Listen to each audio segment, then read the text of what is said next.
Aku langsung aja ya, kasih mic-nya ke Pak Umbu nih. Pak Umbu ini adalah Presidir dan Owner dari PT Umbu Akses Global. Langsung aja ya Pak Umbu. Ya, terima kasih Kak Sarah buat waktu yang sudah diberikan. Teman-teman, shalom. Halo.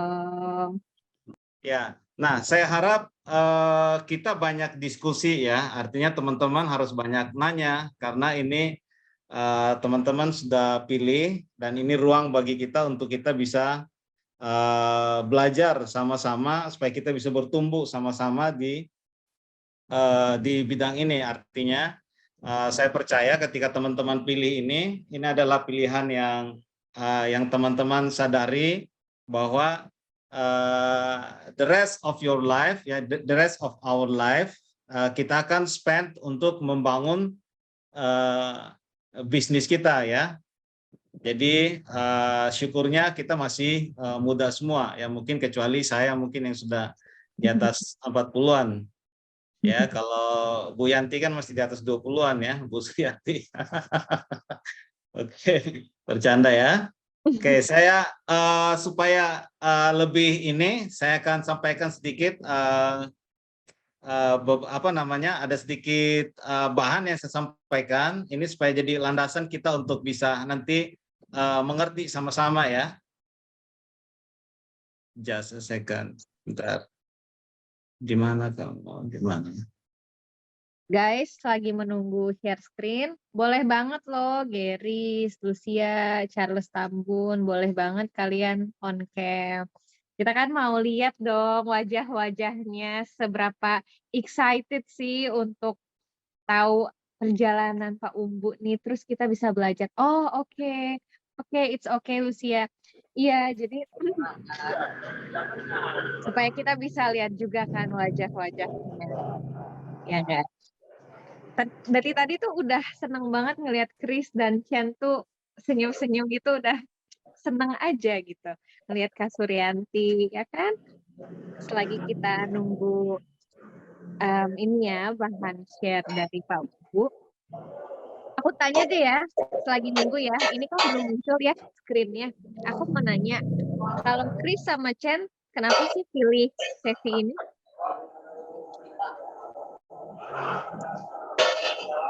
Mungkin Chen Kak, karena Chen dari bisnis mungkin bisa jelas dari fakultas ekonomi dan bisnis.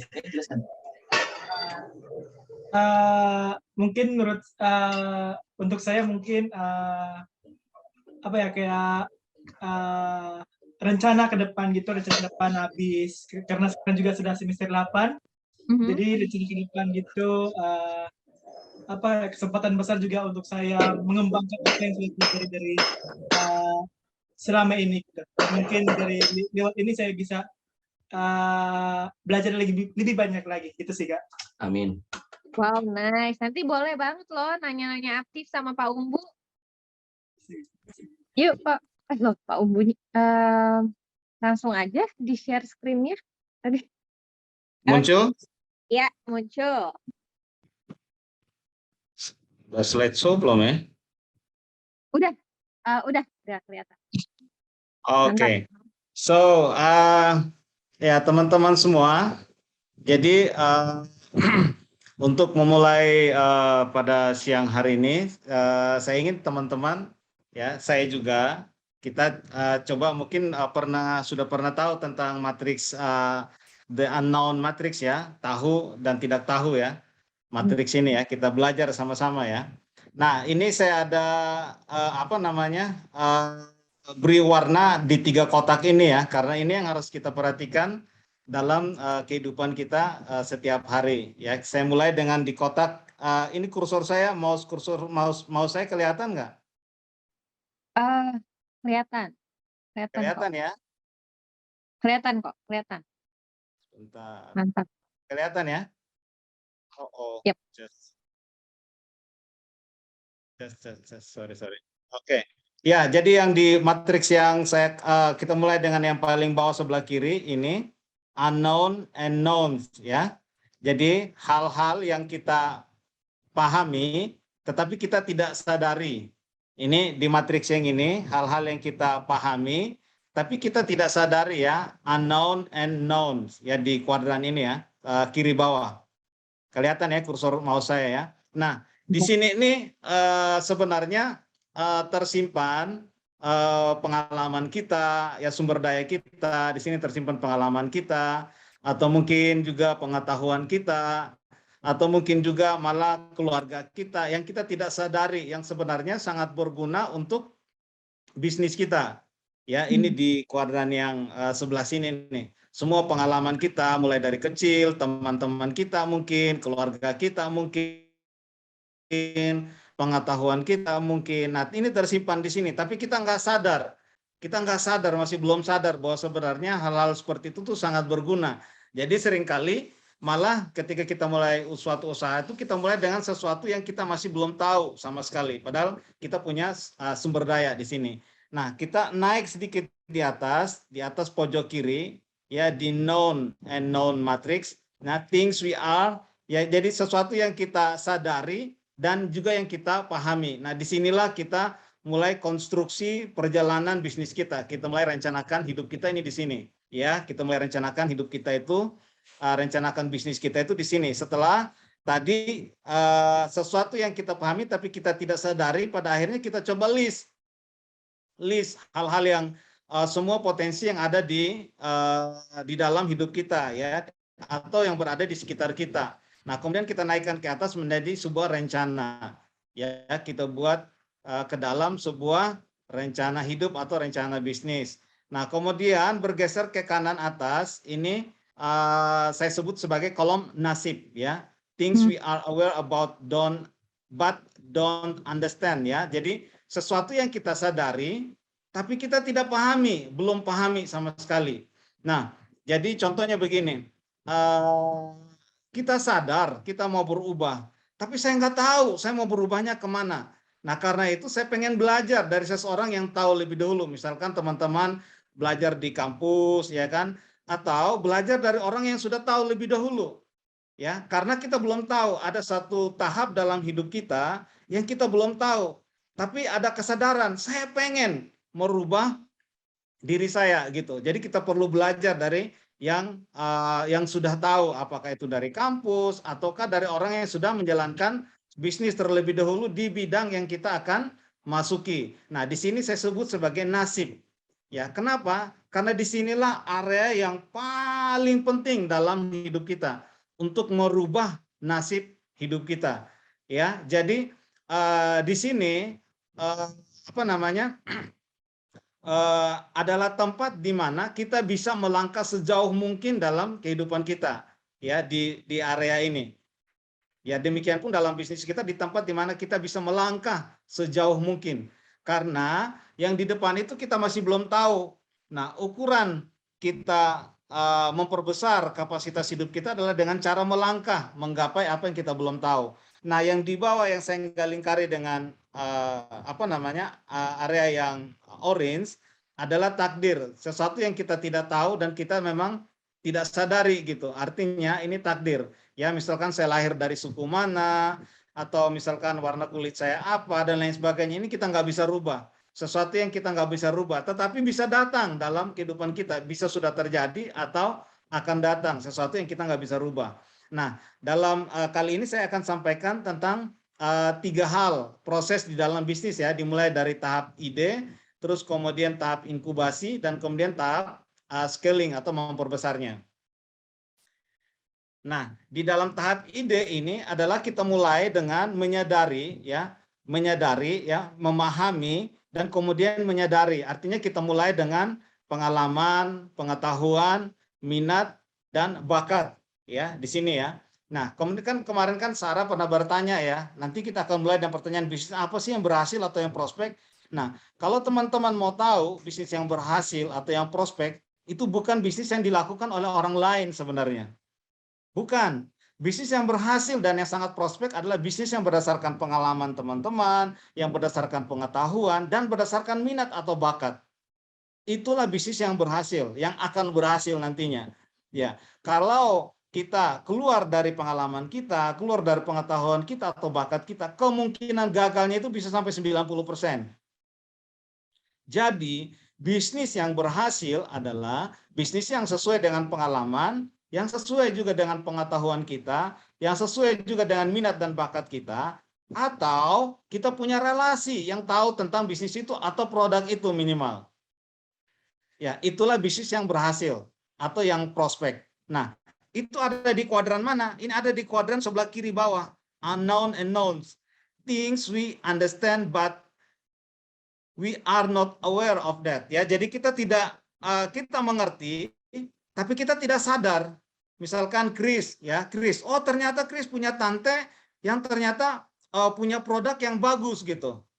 Ya, ternyata Chris punya om misalkan yang berkebun apa gitu. Tapi perkebunan om itu hanya cuma sampai memenuhi kebutuhan keluarga gitu. Padahal sebenarnya hasil kebunnya bisa menghasilkan sesuatu yang lebih besar lagi gitu, ya. Atau mungkin Chen bilang, "Oh, ternyata saya punya om yang tinggal di Amerika sana." Artinya ada peluang pasar di sana misalkan. Contoh ya, contoh. Jadi, sesuatu yang sebenarnya kita nggak sadari, tapi kita punya itu.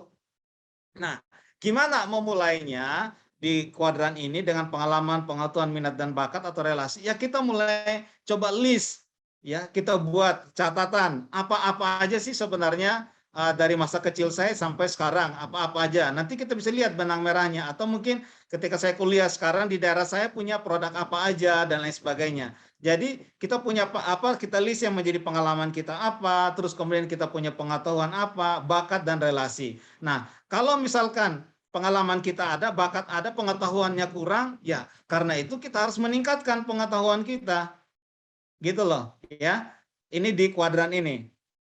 Oke, kita masuk lagi ke kuadran yang di atasnya, sebelah kiri atas ya. Things we are aware of and understand. Jadi di sini apa namanya? Kita mengerti, terus kemudian kita sudah apa namanya? Kita sudah buat listnya, ya. Di sini nih, di area ini kita sudah mengerti dan kemudian kita sudah buat listnya. Nah, disitulah kita mulai buat rencananya. Ya, ini di tahap tadi sebelumnya. Ini masih di tahap ide ya, masih di tahap ide nih.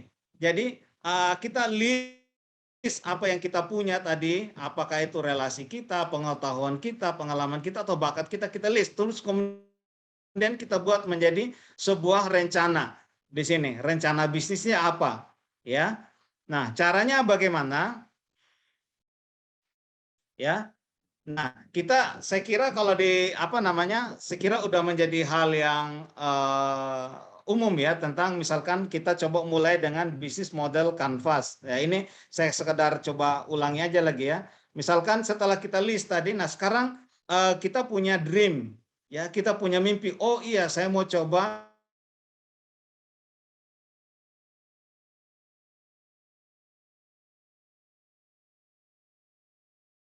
bisnis ini gitu kan. Nah, kita mulai customer seperti apa, konsumer seperti apa. Apakah cocok produk yang saya jual ini cocok untuk female atau cocok untuk male saja atau female dan male misalkan gitu kan, atau produk saya ini cocok untuk anak muda atau produk saya ini cocok untuk misalkan untuk anak-anak atau orang tua gitu. Atau mungkin produk saya cocok untuk kota di sebelah saya gitu. Nah, teman-teman harus bisa membuat itu dengan baik gitu ya. Untuk artinya menentukan siapa sebenarnya rencana pasar teman-teman atau rencana pasar kita apa, target pasar kita itu apa ya. Terus kemudian kita beranjak ke value proposition. Nah, produk tadi yang kita punya tadi, terus kemudian kita coba pikirin apa sebenarnya yang membuat customer saya mau. Gitu loh.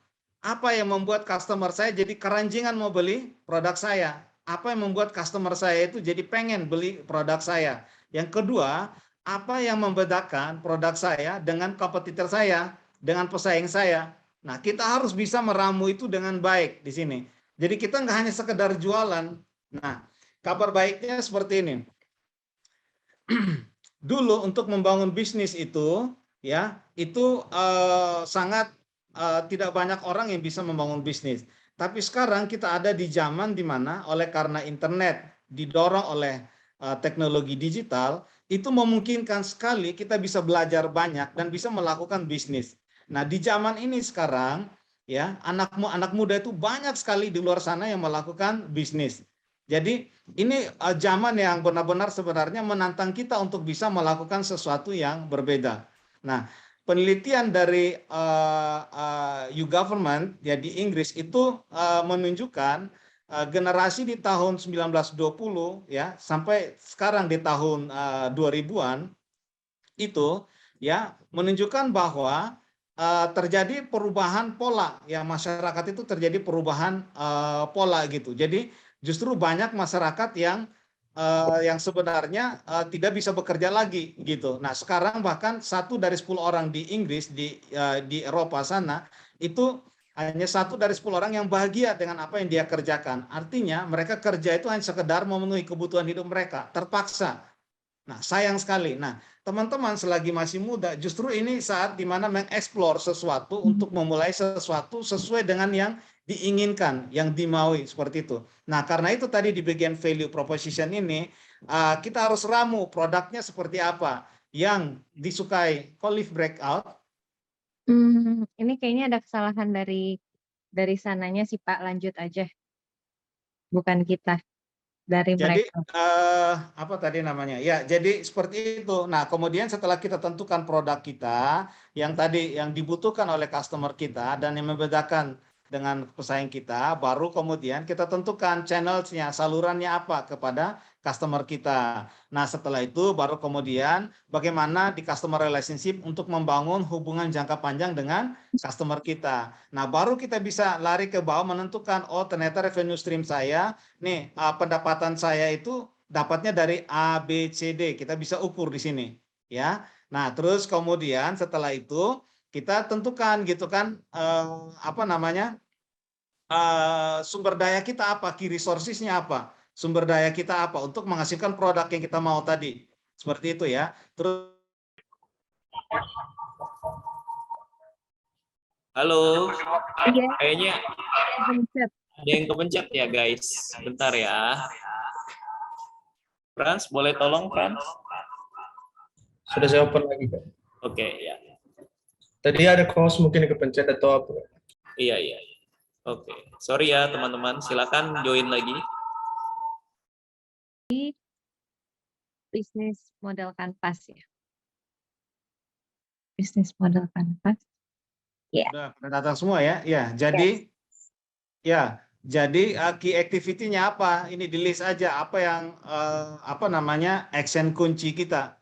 Yang paling utama itu apa tindakan kita untuk melakukan tadi apa yang misalkan produk yang kita sudah buat, terus kemudian tadi apa namanya value yang kita mau tawarkan tadi ya. Terus kemudian kemudian kita dari sini semua dari key activity, key resources, kemudian kita list sehingga muncullah di sini namanya biaya, struktur biaya kita. Ya, setelah tahu struktur biaya, nah kita pilih apakah kita butuh partner apa enggak. Ya, kita lanjut.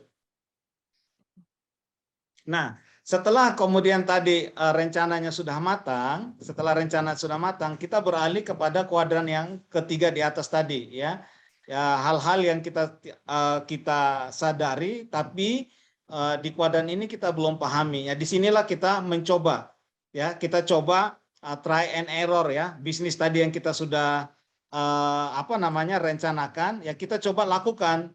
Nah, di area ini ya di stage ini ya jangan kalau bisa jangan terlalu keluarin semua sumber daya kita ya, misalkan sumber daya keuangan kita dan lain sebagainya. Kenapa? Karena ini masa di mana kita try and error.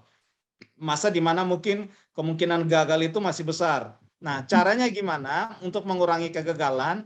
Nah, kita cari dari bisnis yang kita sedang jalankan ini, industri yang kita sedang jalankan ini, orang-orang yang sudah sukses di dalamnya. Ya, kita belajar dari mereka. Nah, bila perlu sebelum kita mulai, kita kerja sama mereka atau kita belajar misalkan dari YouTube dan lain sebagainya.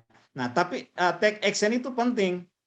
Disinilah kita mengalahkan semua ketakutan kita. Nah, disinilah mungkin kita bisa saja sampai lapar, nggak ada uang dan lain sebagainya. Tetapi di sini mimpi kita itu diuji. Ya, bisa saja tadi ketika sudah gagal kita kembali lagi. buat bisnis model canvasnya. Apakah tadi ada yang salah apa enggak? Kita evaluasi lagi. Ada yang salah apa enggak? Kita mulai lagi terus begitu terus sampai dia bisa jalan. Ya, sampai dia bisa stabil. Ya. Nah, setelah dia stabil, nah barulah kita baru melakukan ekspansi. Hati-hati ya, karena dulu kamu pernah banyak salah di area ini ya. Belum stabil, saya udah coba ekspansi. Ya, jadi misalkan kaki kita belum kuat, kita udah coba ngangkat beban yang berikutnya lagi. Ya, karena pengen keinginan untuk ekspansi. Jangan ya, jadi udah stabil dulu, baru kita ekspansi, ya, scaling. Nah, jadi seperti itu. Nah, teman-teman, saya pikir itu bisa jadi pengantar yang baik untuk kita mulai diskusi ya. Saya berharap sekali teman-teman bisa banyak tanya untuk kita bisa belajar sama-sama. Wow, luar biasa banget. Gimana nih so far? Ada yang udah gatel mau tanya? Boleh banget raise hand. Kalau nggak mau on cam juga bisa lewat chat. Silahkan, Chris dan Chen. Chris, ya, Chris and Chen. Oke, selamat siang. Terima kasih untuk semuanya. Jadi ingin bertanya sih Pak, tadi terkait dengan penjelasan Bapak, ada sebuah pertanyaan yang langsung masuk dalam pikiranku. Jadi gini Pak, senarionya kan ini kan aku nih rencana contohnya, aku kan membuat sebuah usaha. Nah, tapi aku rencananya tuh usaha ini akan usaha yang aku buat di kota A, aku rencananya buat di kota B. Nah kan biasanya itu kan belum tentu sebuah bisnis yang berhasil di kota A akan berhasil di kota B kan Pak. Nah cara untuk menangani hal tersebut supaya bisnis kita ini bisa diterima di kota B itu gimana Pak? Dan juga selanjutnya terkait dengan pertanyaan kedua, yaitu terkait dengan ekspansi tadi, standar dalam kita bisa mengatakan bahwa bisnis kita udah stabil tuh dalam apa ukuran-ukuran dan takarannya apa ya Pak? Itu sih Pak. Terima kasih. Oke, saya langsung jawab ya. Kembali ke slide tadi aja. Iya, oke. Mana tadi? Yap. Nah, tadi pertanyaannya, apakah kalau saya buat di kota B, apakah bisa berhasil apa enggak? Nah, kembali lagi tadi, Chris, namanya Chris atau Chen? Chris Pak. Ya, Chris. Nah, Chris waktu bisnis yang sekarang ini, yang lagi mau dijalanin, ya, itu sebenarnya dia kategori produknya itu untuk menjawab hanya untuk keunikan kota itu apa enggak? Kalau enggak, misalkan hanya dia bisnis apa? Sebenarnya contoh Pak kayak gini Pak ceritanya. Jadi contohnya aku akan Gini aja, mau nih untuk lebih ke mempersingkat, Chris ya, mempersingkat ya. Nah, Chris coba explore di customer segment di sini. Nah, sebenarnya bisnis yang sekarang itu produknya apa atau jasanya apa? Dia sebenarnya untuk menjawab customer yang seperti apa, kelompok customer seperti apa. Apakah untuk kelompok customer tadi saya bilang untuk perempuan saja, contoh ya, atau laki-laki saja, atau orang dewasa saja, atau anak-anak saja, atau sebenarnya ada yang lain gitu. Dia untuk menjawab apa? Nah, kalau ternyata setelah Chris explore ya dan ternyata mengerucut kepada customer segmen apa dan ada segmen customer itu di kota B, pasti juga akan berhasil. Maksudnya begini, artinya produk itu pasti akan dibeli. Seperti itu. Jadi selama di kota B memiliki segmen customer sama dengan yang produk ini akan jual, pasti akan dibeli. Ya, jadi itu jawabannya. Yang kedua tadi pertanyaannya indikator sukses ya, berhasil ya. Indikator berhasil adalah sebenarnya begini. Dalam inovasi bisnis, sebenarnya apa yang kita lakukan adalah menyentuh setinggi-tingginya willing to pay-nya customer. Jadi misalkan begini, Aqua misalkan harganya itu berapa Aqua? Satu botol Aqua harganya mungkin 2.000 ya atau 3.000 ya. Nah, apakah sebenarnya willing to pay customer itu cuma 3.000 perak beli satu botol Aqua? Coba kemudian kita pergi ke orang-orang yang lagi naik orang-orang yang lagi jalan kaki atau lagi lari, lagi lomba lari gitu. Di situ nggak ada air. Mereka lagi kehausan. Kita jual Aqua kita dengan 50.000 bakal dibeli nggak?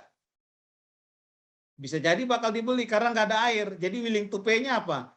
bisa 50.000 gitu. Nah, jadi ukuran berhasil suatu bisnis adalah ketika kita bisa menaikkan setinggi-tingginya produk kita itu value-nya sehingga menyentuh di batas atas willing to pay-nya customer kita. Kemauan untuk dia membayar sebenarnya. Jadi harga yang berlaku itu belum tentu gitu. Makanya ada tawar-menawar kan. Misalkan dia punya uang sebenarnya 50.000 gitu ya. Ketika orang jual aqua di jalan gitu ya. Contoh aja, ini contoh ya. Dia bilang 2.000 gitu kan. Bisa nggak saya cuma 1.500 gitu kan. Padahal dia punya uang 50.000 di situ. Ngerti ya? Jadi jadi kalau kita bisa menjual dengan dengan itu tadi dengan harga yang terbaik ya, dengan maksudnya sehingga value produk kita itu value-nya itu tinggi ya. Terus yang kedua, kalau kita bisa menjaga cash flow kita dengan baik ya. Jadi mau sehebat apapun kita bisa jualan, kalau kita nggak bisa jaga cash flow kita ya juga nggak akan berhasil gitu. Jadi semakin banyak cash dalam perbendaharaan kita ya semakin baik. Semakin bertumbuh customer kita semakin baik. Semakin diinginkan barang kita maka akan semakin baik. Itulah indikator bisnis kita berhasil. Ya, produk kita semakin diinginkan, kita bisa menjual lebih baik, terus kemudian kita bisa menjaga keuangan kita dengan baik. Dengan 3 hal ini aja kita sudah bisa katakan bahwa kita sudah menjalankan bisnis dengan baik. Yang lain itu hanya turunannya aja. Ya. Oke. Selanjutnya ada lagi. Tadi kayaknya belum kurang kejawab nih. Ada pertanyaan dari Chris ya. Gini Pak. Jadi bisnis itu stabil bukan cuma sukses ya, maksudnya stabil sampai bisa ekspansi itu standarnya apa? Kan gitu tadi pertanyaannya. Oh, bukan berhasil ya, stabil sampai ekspansi ya. Iya, betul. Bisnis disebut stabil ya kalau kita bisa maintain dengan baik customer kita. Itu yang paling penting. Jadi, selama ada pertumbuhan customer, jumlah customer kita, artinya produk kita itu dibutuhkan terus-menerus. Itulah yang namanya bisnis yang sustain. Tapi kalau customer kita mengalami penurunan, itu udah mulai ada tanda tanya tuh. Ini kita harus mulai evaluasi lagi. Ada apa sebenarnya? Apa yang terjadi sehingga terjadi penurunan jumlah customer, terjadi penurunan jumlah order dan lain sebagainya. Ya, saya bicara dengan hal yang sederhana ya. Maka bisnis kita tidak akan sustain. Bisnis yang sustain adalah bisnis yang bisa create profit, sustain juga, gitu. Jadi bisnis itu makanya disebut gini. Kalau dalam bahasa Inggris produk itu disebut up level upstream ya, level upstream ya. Terus kemudian kalau menjual itu namanya downstream. Artinya dari atas ke bawah, gitu. Nah, selama harga yang kita jual itu tidak menguntungkan, ya maka airnya juga nggak mengalir, gitu. Jadi suatu bisnis dikatakan sustain kalau kita bisa mempertahankan keuntungan atau revenue kita dengan baik, gitu. Dan itu kembali lagi kita mempertahankan customer kita, gitu. Nah, di tengah zaman seperti saya bilang tadi ya, sekarang kan terbuka sekali ya. Jadi bisnis bisa kesempatan melakukan usaha itu besar sekali. Tapi di lain sisi level persaingan itu besar sekali juga di lain sisi. Jadi pendatang baru itu juga semakin datang. Nah, pendatang baru nanti kalau kita belajar lagi itu adalah hal-hal yang bisa mendorong di mana bisnis kita mengalami disruptif ya. Selain tadi digital dan teknologi, ya kita bisa mengalami gangguan dalam perjalanan itu sehingga mungkin kita coba evaluasi lagi dengan baik, kita coba assessment lagi produk kita apakah sudah memenuhi yang dibutuhkan customer kita atau enggak. Nah, syarat suatu produk memenuhi customer kita dengan baik atau enggak itu kalau kita bisa menyelesaikan apa yang menjadi masalah customer kita sebenarnya.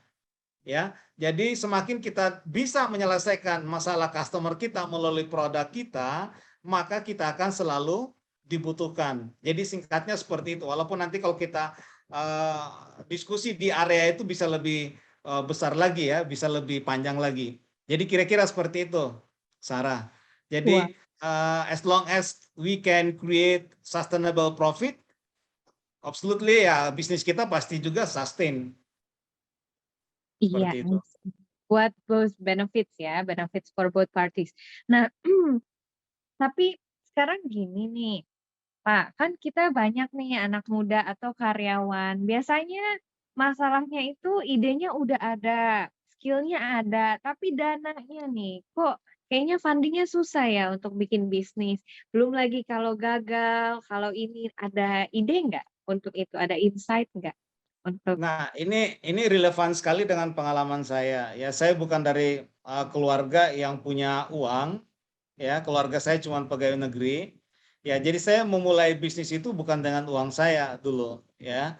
Nah, saya dulu punya ide, punya keberanian, punya kemauan, ya, dan punya produk dulu ya, tapi saya tidak punya uang. Jadi apa yang saya lakukan?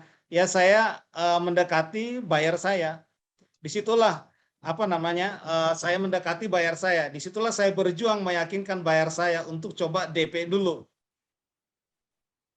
gitu. Mhm. Nah, orang lain ya banyak dari kita ya justru mereka konsentrasi kepada apa yang mereka nggak punya. Itulah potensi kegagalan terbesar. Jangan pernah konsentrasi atau fokus kepada apa yang Anda nggak punya. Fokuslah kepada apa yang kita punya. Makanya tadi saya list pengalaman, pengetahuan, atau bakat gitu kan. Ya bisa juga uang, tapi kan tidak semua orang punya uang. Betul, betul. Apakah karena semua orang tidak punya uang, lalu kemudian semua orang tidak boleh melakukan bisnis? Enggak. Kita punya hak yang sama untuk merubah nasib kita. Kuadran tadi itu ya. Kita Betul. punya hak yang sama. Dan saya bilang seperti ini. Even kalian pergi ke konglomerat yang punya uang triliunan, mereka mau mulai satu proyek bisnis nih ya, mereka nggak akan pernah sediakan uang 100% dari kebutuhan modal bisnis unit itu. Nggak mungkin. Makanya mereka bayar eksekutif yang terbaik, CEO yang terbaik. Karena mereka cuma ngeluarin 25% atau 30% maksimal dari total biaya yang dibutuhkan. Setelah itu dia suruh sakit kepala eksekutifnya, nyari gimana caranya. Itulah bisnis. Hmm, Jadi jangan pernah berpikir uang menjadi masalah. siap. Ya, Ya, selalu cari cara bagaimana menyelesaikan masalah. Ya, mantap. ini salah satu kemampuan terbesar dari semua yang sukses di bisnis adalah dia punya kemampuan merayu, mempersuade. Saya bahasa kasar aja ya, merayu ya. Bagaimana caranya mempengaruhi orang lain supaya mengikuti apa yang kita rencanakan. Hmm, Itu kemampuan terbesar seorang pengusaha. Jadi bukan dompetnya, ya. Kalau Anda punya uang 100%, terus Anda punya rencana bisnis dan uang Anda fit 100%, jangan keluarin 100%. Keluarin 25% aja. Oke, gitu kira-kira Sarah. Wow, menarik banget ya. Jadi gimana cara skill terbesar pengusaha itu adalah persuading orang ya, merayu. Ya, Apakah orang bisa mengerti gitu, mengerti dan paham dan sesuai dengan rencana kita. Tadi ini relate banget nih Pak Umbu sama pertanyaan dari Mas Kir. Bagaimana cara yang baik untuk bisa menyampaikan masukan kepada orang yang bekerja sama dengan kita dan bagaimana menyikapi orang yang bekerja sama dengan kita yang tidak kunjung mengerti masukan dari kita. partnership adalah satu area di mana kita bisa apa namanya? Kita bisa menghabiskan energi kita, ya. Jadi dalam perjalanan saya ada 4 perusahaan yang saya bangun baik di Indonesia maupun di luar negeri. Partnership itu adalah kunci. Artinya gini, semakin tepat kita memilih partner itu adalah kunci kita bisa menjalankan bisnis dengan baik. Ya, jadi mostly dari pengalaman saya, partner-partner yang saya pilih kelihatannya baik, tapi pada dasarnya dalam perjalanan yang panjang ya, saya tidak bilang spot, dalam perjalanan yang panjang ya, itu ternyata malah tidak kontributif. tidak konstruktif di dalam membangun bisnis. Karena itu, bagaimana cara memilih partner yang tepat? Pilihlah yang area di mana Anda kekurangan Anda. Itulah yang strategik. Partner yang strategik adalah partner yang bisa melengkapi kita. Bisa melengkapi kita untuk berjalan sejauh yang kita harapkan tadi. Jadi bukan karena dia sekedar teman dan lain sebagainya gitu. Terus yang kedua, pelajari dengan baik apakah orangnya itu benar-benar mau bekerja apa enggak. Ya, karena hanya banyak yang cuman mau lihat doang gitu. Begitu ada hasil baru ribut gitu kan. Jangan. Jadi harus benar-benar yang mau kerja. Nah, ini tidak mudah. Tidak mudah, tidak mungkin langsung jadi, butuh jam terbang ya yang begini-begini. Jadi partner yang tepat itu akan sangat mendukung sekali ya. Jadi yang pertama, cari kekurangan kita di mana, carilah partner yang punya kelebihan di situ sehingga menutup kekurangan kita gitu kan. Misalkan ternyata Anda kurang dalam masalah keuangan, carilah partner yang punya kelebihan dalam masalah keuangan. Misalkan, oh ternyata Anda nggak bisa marketing, carilah partner yang bisa marketing. Misalkan, ya, kalau Anda benar-benar memulai itu dari awal gitu, nggak bayar staff marketing gitu, dan lain sebagainya. Ini contoh aja. Jadi cari tempat-tempat area di mana, tadi kan saya bilang kan, di area kuadran kiri bawah, list mana yang kita ternyata, sadar bahwa saya selama ini sebenarnya tidak bisa ini gitu, kekurangan saya apa aja gitu. Nah, carilah yang bisa menutup itu. Jadi kira-kira seperti itu, Sarah. Wah, oke. Ini ada lagi chat. Mungkin lebih ke ini kali Pak Umbu. Pak Umbu ini kan pasti jam terbangnya udah banyak. Nah, sepertinya Mas Ger ini penasaran gimana ya cara yang baik untuk persuade orang atau mungkin dari mana Pak Umbu belajar cara-cara komunikasi, negosiasi yang oke selama ini dipraktekkan? Sebenarnya salah satu kelebihan saya itu saya seorang negosiator ya. Saya seorang negosiator yang ulung, itu kelebihan saya.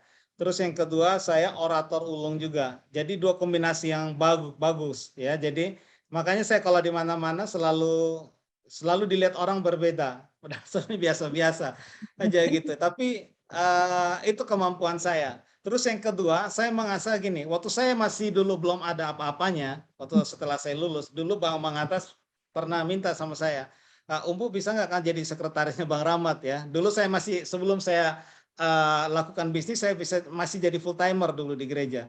Terus Bang Atas bilang gajinya 500.000 dulu ya. Padahal saya waktu kuliah saya menghabiskan setiap bulan itu 750.000. Saya ngajar sana sini dan lain sebagainya gitu ya. Dan saya pikir saya ambil apa enggak, tapi saya ingat namanya juga pelayanan. Saya bilang oke, saya mau saya mau mengabdi ya. Jadi saya kalau nggak salah 1 tahun lebih ya, 1 atau 2 tahun itu 1 tahun lebih lah saya jadi full timer. Sebelum akhirnya saya memaksa Bang Rahmat untuk saya tidak jadi full timer gitu, tapi akhirnya diizinkan jadi kembali part timer gitu kan. Sampai akhirnya saya minta saya benar-benar keluar ya, karena saya memang jiwa saya itu lebih baik di kepala semut daripada di ekor gajah. Jadi saya pengen, kalau bahasa kasarnya, saya orang yang tipikal lebih baik membangun kerajaannya sendiri ya daripada follower ya dan lain sebagainya. Yang kedua, saya punya isu di keluarga di mana saya harus tanggung jawab keluarga saya. Di budaya saya, anak yang kakak lah yang bertanggung jawab terhadap seantara keluarga bahkan klannya. Nah, gitu. Jadi beban-beban itu mendorong saya untuk memulai bisnis. Nah, jadi uang-uang yang saya dapat itu orang bilang kan menabunglah biar kaya. Saya nggak tabung. Uang yang saya dapat yang cuma sedikit itu saya beli buku. Saya belajar. Jadi saya belajar investasi leher ke atas. Saya belajar cara negosiasi, saya mengasah negosiasi yang baik gimana. Saya belajar dari Donald Trump, kisah orang sukses. Satu hari itu saya bisa baca banyak buku. Kalau saya punya waktu yang kosong, saya ke Gramedia. Kalau saya nggak bisa beli buku, bisa 2 jam, 3 jam saya di Gramedia dulu. Jadi ada uang saya nggak beli handphone, saya beli buku dulu, saya belajar. Nah terus dulu, waktu saya jadi sekretarisnya Bang Rahmat kan terkenal, saya gunakan itu. Jadi saya kenalan dengan orang GBI dan lain sebagainya yang sudah sukses-sukses di bisnis. Akhirnya saya punya relasi yang baik. Nah, karena saya sekretarisnya Bang Rahmat, jadi saya punya profil yang baik juga. Artinya orang bisa percaya. Nah, jadi ada dulu yang bisnisnya orang serahkan ke saya jalanin dan berhasil. Gitu loh. Apakah saya minta gaji? No, saya nggak bisa digaji. Saya cuma dikasih 1 juta per bulan, padahal bisnisnya itu besar banget. Kenapa? Saya pengen mengasah kemampuan saya waktu itu. Gitu. Sehingga akhirnya setelah itu saya kenal lagi Pak Tendi Irianto. Pak Tendi Irianto itu yang punya Ekalokasari dulu. Kenal dekat, saya baru datang aja dia langsung bilang waktu itu Pak Tendi Irianto, nih follow the leader katanya gitu. Jadi saya sama Pak Tendi sering jalan pagi, orang-orang dari belakang, itu dulu yang direktur ini, direktur itu, semua ngikut dari belakang. Dari situ ya tambah naik lagi, moral saya ya, moral saya semakin naik gitu. Saya belajar, dulu saya bisa jalan, tapi saya belajar menyentuh gunung, melompat itu dari Tendi Irianto. Saya nggak pernah lupa dia. Dia didik saya benar. Bagaimana bisnis yang benar sebagai seorang pengusaha itu gimana? Stylenya, cara ngomongnya, menghadapi kesusahan bagaimana, menghadapi titik nadir keuangan kayak gimana. Saya belajar banyak dari dia. Bukan dia ajarin tiap hari gini, enggak, saya ikutin dia. Begitu. Jadi saya belajar banyak, saya kenal begitu banyak orang dari dia. Dari si Tendi Irianto. Saya ikut main golf, saya ikut main sepeda, bisa menghabiskan 60 km satu hari kita main sepeda. Ketemu banyak orang dari berbagai ragam. Saya belajar situ. Saya belajar membiasakan rasa sakit, rasa gagal. Waktu saya naik sepeda, naik ke puncak gitu kan, yang begitu tinggi sekali, capek kan, nggak bisa naik ke puncak. Pantat saya sampai sakit itu, mungkin terkelupas kayak pantat saya naik sepeda. Pak Tendi turun. Dia turun, cuma saya sendiri yang lambat gara-gara juga masih awal bagaimana 60 km tanjakan terus waktu itu ya. Maksudnya tanjakan turun. Itu setiap kali seminggu tuh bisa 2-3 kali. Pak Tendi Irianto turun. Dia bilang, "Umbu, jangan lihat gunungnya." Saya belajar dari kata-kata ini. Jangan lihat gunungnya. Waktu kamu lihat gunungnya cukup di awal aja kamu punya mimpi di atas sampai di atas gunung itu. Tapi apa yang kamu lakukan sekarang, jangan lihat gunungnya. Nanti kamu keder, nanti kamu jiper, nanti kamu down. Lihat aja kakimu, nikmati, dayung pelan-pelan. Nanti kamu akan sampai di gunung. Saya lakukan seperti itu, nyampe. Itu filosofi dalam bisnis. Setiap orang saya beritahu, mulai dari triliuner sampai yang orang cuma punya uang 1 juta atau 100 perak. Yang membedakan dia bukan dia punya uang, enggak. Kemauan, itulah yang membedakan kita. Ngotot kita. Kita harus ngotot.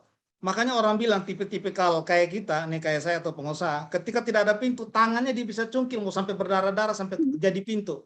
Harus seperti itu. Gitu. Nah, jadi saya saya spend waktu saya untuk belajar leher ke atas. Nah, setelah itu saya meningkatkan hubungan sosial saya. Begitu. Jadi gini, kalau kamu pergi ke pasar ikan, kamu pasti bawa ikan. Siapa lingkunganmu itu menentukan sekali. Jadi kalau lingkunganmu cuma papa, mama, teman-teman terus, di situ-situ aja hidupmu suatu saat. Tapi kalau kamu mau memperbesar langkahmu, carilah orang yang memang langkahnya besar. Kalau mau lompat tinggi, cari orang yang sudah terbukti bisa melompat tinggi. Kita akan belajar banyak dari situ. Ingat, kalau kita ke pasar ikan, kita akan bawa ikan. Ya. Kalau kita bergaul dengan seseorang, lama-kelamaan kita akan menjadi serupa. Demikian pun kalau kita spend waktu dengan Tuhan Yesus, kita akan semakin serupa dengan Kristus. Nah, dalam hidup ini juga begitu. Kita akan lambat laun akan belajar di situ. Gitu. Jadi jadi seperti itu. Saya menangani jatuh bangun saya dulu, saya pernah bahkan kehabisan uang, saya akhirnya cuman nggak tahu saya pulang dengan apa, dulu pernah naik bis pusaka gitu ya. Saya cuma naik aja. Saya bilang, "Bang, saya minta maaf saya nggak ada uang nih." "Oh ya nggak apa-apa," katanya. Saya pernah mengalami kisah-kisah seperti itu. Mobil saya kehabisan bensin gitu. Tapi itu bukti daripada saya ngotot. Saya tidak mau dibatasi dengan apa yang saya punya saat ini. Saya mau dibatasi dengan mimpi saya. Nah, jadi seperti itu. Ya. Jadi apakah tidak punya masalah? Pernah. Saya pernah punya sampai hutang miliaran. Apakah saya pinjam ke orang? Enggak. Karena masalah bisnis. Jadi saya pernah terjebak. Ya, terjebak. Tapi apakah sudah diselesaikan? Saya selesaikan. Tidak ada yang saya nggak selesaikan. Saya selesaikan semua. Itu adalah sikap saya sebagai seorang anak Tuhan. Saya selesaikan itu semua. Apakah dari pemegang saham semua bayar bantu? Enggak ada 1 rupiah pun. Saya sendiri yang menyelesaikan itu. saya komitmen dan Tuhan buka jalan. Jadi itu tadi, selama kita punya kemauan, selama kita mau belajar, ya pasti akan ada jalannya. Dan itu bukan terjadi di saya aja, setiap level bisnis sampai konglomerat, mereka juga punya masalah, cuman beda levelnya aja, gitu. Luar biasa. Berarti tadi menjawab ya Mas Ger, pertanyaannya cara persuade orang. Nggak ada cara singkatnya ya Pak ya, emang harus belajar. Emang Harus harus belajar. investasi nih, dari leher ke atas nih, investasi. Semakin belajar, semakin punya jam terbang, kita bisa kenal orang hanya dalam 3-5 menit, sekalipun belum pernah ketemu. Kita udah bisa feeling, kita udah bisa tahu, oh ini orang ini benar gitu. Karena saya juga ditipu banyak orang, pernah juga ditipu, ada kehilangan 230 juta, 300-an juta, dan saya orangnya suka bermasalah di dalam menagih utang.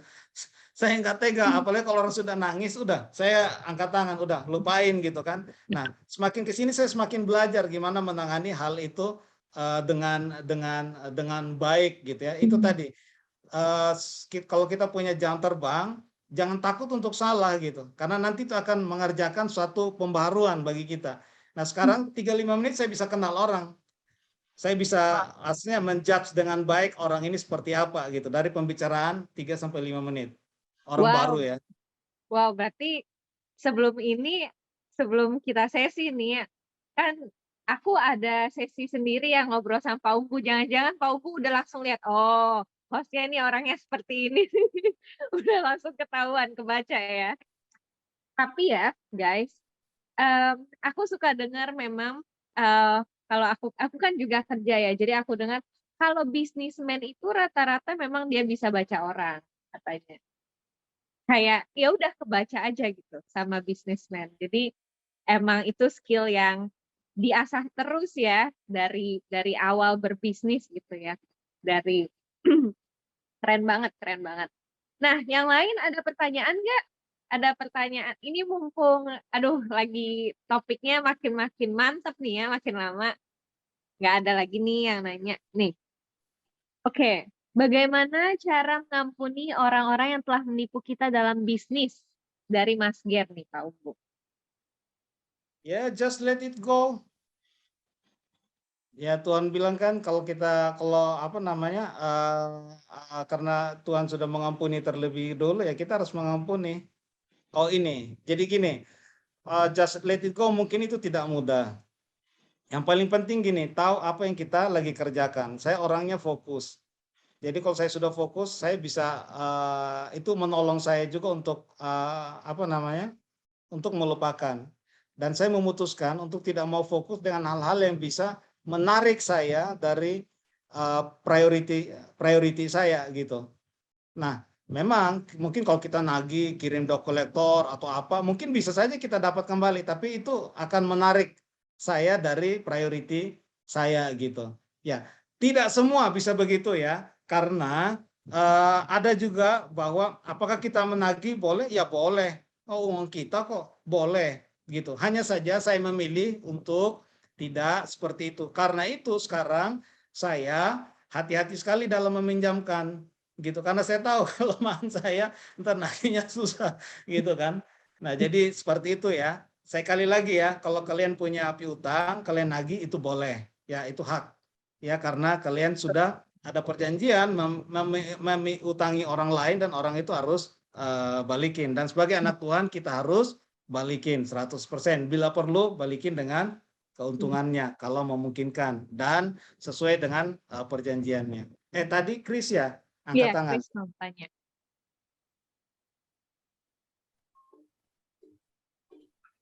Ya, jadi selamat siang untuk semua. Jadi nama saya Chen gitu, izin bertanya. Jadi pertanyaan saya itu menurut Bapak aja sih, Pak. Menurut Bapak apa sih kelebihan kami Pak yang sebagai anak muda sekarang yang dimana perkembangan semakin cepat gitu, teknologi semakin canggih gitu. Tapi ya itu sih kayak menurut Bapak apa sih advantage kami gitu dibandingkan dengan pengalaman Bapak dulu yang dimana Bapak masih mungkin teknologinya masih kurang canggih gitu. Itu sih Pak. Chen bisa bahasa Inggris? Bisa Pak, bisa. Lancar? Lancar. Saya juga international class Pak. Chen belajar dari native speaker? Second language. Second language sih Pak. Second language. Nah, Ya. kalau mungkin nanti Chen ada di Inggris atau di Amerika, ya tetap aja walaupun Chen lancar bahasa Inggris, orang bisa bedakan ini native apa enggak. Ya kan? Ya sama juga saya dengan kalian. Kalian ini sebenarnya native dari teknologi. Kalian lahir teknologi sudah jadi. Anak saya cepat sekali tahu, oh ini bahkan dia udah bisa buat game, umurnya belum 10 tahun, dia udah bisa buat game. Saya belum tentu, artinya apa? Native. Jadi kalian itu mudah untuk memahami dengan baik teknologi itu. Sementara kita takes time. Ya, takes time. Ya harus disadari sama aja kalau saya belajar, kalau kita tadi belajar bahasa Inggris, sejago-jagonya ya saya bukan native, kita bukan native. Tapi kamu itu native di zamanmu. Di mana teknologi itu begitu luar biasanya. Gitu. Jadi mudah untuk mengerti dengan cepat atau menggunakan teknologi itu gitu. Nah, itulah kelebihannya. Terus yang kedua, di zaman kalian pengetahuan itu ada di mana-mana. Ada di atas kepala kita, tinggal butuh receiver aja, handphone tadi download, ya. Jadi pengetahuan itu ada di mana-mana sebenarnya, tinggal kemauan aja. Yang ketiga, mobilitas kalian itu tinggi sekali. Sekarang itu hampir tidak ada sekat. Dulu aja kalau saya kunjungan ke orang harus pakai koin, masukin dulu, baru nelpon gitu kan untuk kunjungan. jadi dulu ada sampai teman saya itu dilubangin koinnya pakai benang biar nanti setelah masuk ditarik lagi. Aduh, bisa. Jadi seperti itu. Nah, kalian itu udah nggak begitu. Gitu, udah sangat ramah sekali dengan teknologi. Jadi kalau ada teknologi baru dalam waktu yang singkat kalian bisa bisa menggunakannya dengan cepat. Sementara kami itu takes time, pelajari dulu dan lain sebagainya gitu. Nah, itulah keunggulan kalian. Nah, terus yang keempat, di era disruptif ini, disruptifnya itu mengalami percepatan karena internet yang ditunjang oleh teknologi digital gitu loh. Jadi semakin cepat. Nah, kalau kalian masuk di situ, kalian juga akan makin percepatan. Nah, disitulah kelebihan anak muda itu sekarang sebenarnya.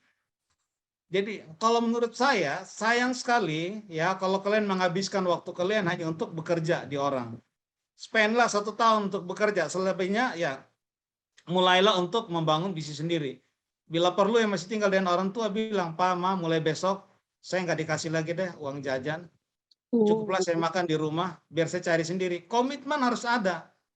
Nih, kalau punya kemauan kuat, punya komitmen yang kuat dan fokus, kalian pasti berhasil. Yang membuat kalian disruptif apa? Coba kenyamanan dari orang tua lihat, wah anak saya udah nggak makan, wah anak saya masalah dia bantu, wah itu justru yang menarik kalian dari kesuksesan kalian. Kalian harus keluar daripada cengkeraman itu. Saya gunakan aja kata cengkeraman. Iya, betul. Iya. Kenyamanan dari yang diberikan orang tua ya itu tanpa sadar sebenarnya adalah belenggu bagi kalian. Ketika sudah lulus berani bilang dong sama orang tua, stop uang jajan, biar saya coba bangun diri saya sendiri, bangun bisnis saya sendiri. Gagal pasti gagal, udah pasti gitu. Tapi semakin kalian gagal, semakin kita belajar ya. Tapi ingat saya bilang tadi, belajar kepada seseorang yang memang ini, bahkan Jack Ma bilang, bila perlu jangan kerja di perusahaan yang besar katanya, kerja di perusahaan yang kecil, cari yang bosnya itu energik, lincah, belajar dari dia, jangan buang waktu kerja di yang perusahaan yang gede gitu kan. Nah, saya bicara seperti ini kan, di sini kan ruangnya untuk entrepreneurship ya, bukan untuk ruang untuk yang tadi yang kelas pekerja ya, kelas karyawan ya, enggak. Gitu loh. Jadi belajar di situ. Gimana dia menyelesaikan masalahnya, gimana waktu dia ada dalam masalah gitu, gimana dia bisa menggunakan uangnya dengan baik, gimana dia menggunakan resourcesnya dengan baik gitu. Saran saya seperti itu. Dan dulu yang menopang saya adalah karena saya punya adik-adik yang saya kuliahin. Gitu. Dan itu betapa nggak mudahnya saya melewati fase-fase itu. Saya harus menghidupi adik-adik saya, mereka harus tetap kuliah, dan saya harus juga bisa bisa berdiri di atas kaki sendiri. Ya, jadi seperti itu. Hindari Jadi hutang, ya, hindari hindari hutang hutang. dari sekarang ya. Tapi iya, hindari hutang dari sekarang. Bukan berarti tidak boleh berhutang. Ya sedapat mungkin hindari hutang. Percaya bahwa apa yang Tuhan kasih sama kalian, tadi kembali ke kuadran yang kiri bawah itu, kalian hanya belum sadar gitu. Padahal kalian punya kemampuan-kemampuan itu tadi, gitu loh. Kalaupun kalian sampai berhutang, biarlah itu terjadi karena kesalahan.